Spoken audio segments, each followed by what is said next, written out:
I think I came, like, I wanted to help, or I wanted to make a difference, like all those vague things that we can tell ourselves to make something crazy sound like a good idea.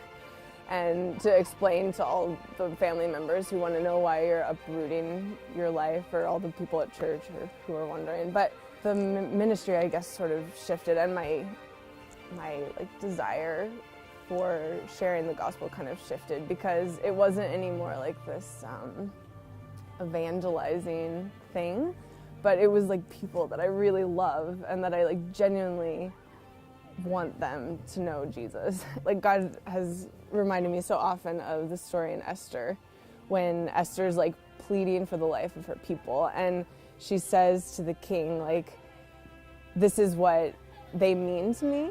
And I've thought of that very often, because this is like my prayer now. Like, God, this is what these people and these kids mean to me. So much of it has been rooted in like building that relationship, building those relationships, coming to a place where we enjoy each other and we care about each other.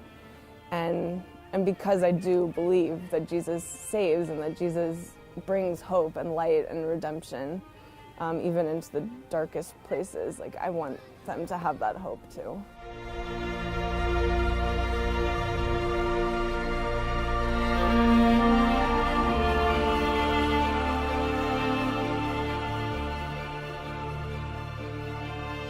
I feel like my role here is kind of twofold. I'm working as an English and religion teacher, so I'm teaching regular classes for some of the upperclassmen at EGT. And then I'm also here as a mission partner through MCN, and I see that as like a role of building relationships, kind of acting as a mentor to these kids, and ultimately just building trust and being someone that they can talk to about tough issues, because it's high school, and no matter what country they're in, like, this is a time of life where they're starting to explore difficult questions. We had this class about one of my favorite stories, which is Jacob wrestling with God when he wrestles with the angel. In that story, Jacob like wins the wrestling match until God like touches his hip and puts it out of joint. And we're reading this, and the student, Jujo, he just started laughing, like kind of flat out disrespectful laughter. And it surprised me very much, because it was very unlike him. And he like can't even really contain himself. He just like bursts out between like laughter. God is weak. You know, everyone looks at me. What's she gonna do? Like, he insulted your religion, your God. And I knew like how I reacted would be very important. And I think like the Holy Spirit really showed me something in that moment, like that I'd never thought about that story before, because he said God is weak. And so what I said to him, I said, I think that's exactly right. And they all kind of look at me, because they weren't expecting that.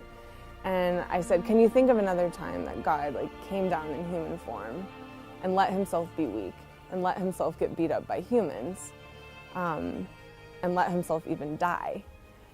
And they all kind of look at each other, and then one of them said, well, Jesus. And it was just this awesome, like, one of my favorite moments of my entire time here, because the gospel just got to be there, and it got to be so like honest and in this conversation, and all of them are listening. And I think that's the hard thing to like wrap our minds around, that God would become weak, and that God isn't so like full of his own godness that he stayed up in heaven to like lord it over us, but that he actually came and walked among us. I have a lot of hope with this specific student, with all these students, that maybe I don't get to see the end result, but I really believe that God is planting and growing things. Well, thank you so much for listening and learning about Slovakia and our work here. I'm always looking for people to partner with in this ministry, and I think that specifically takes like two forms. One is through financial giving, because it does take resources to do what we do here, to send teachers, to bring people to do English camps here, to help students get to the US. But also, and definitely most importantly, is prayer. It means a lot to me to know every day that there are people praying, not just for me, but for my students, for the school, for Slovakia. If you would join me in this way and partner with me to reach these kids with the gospel, it would be great.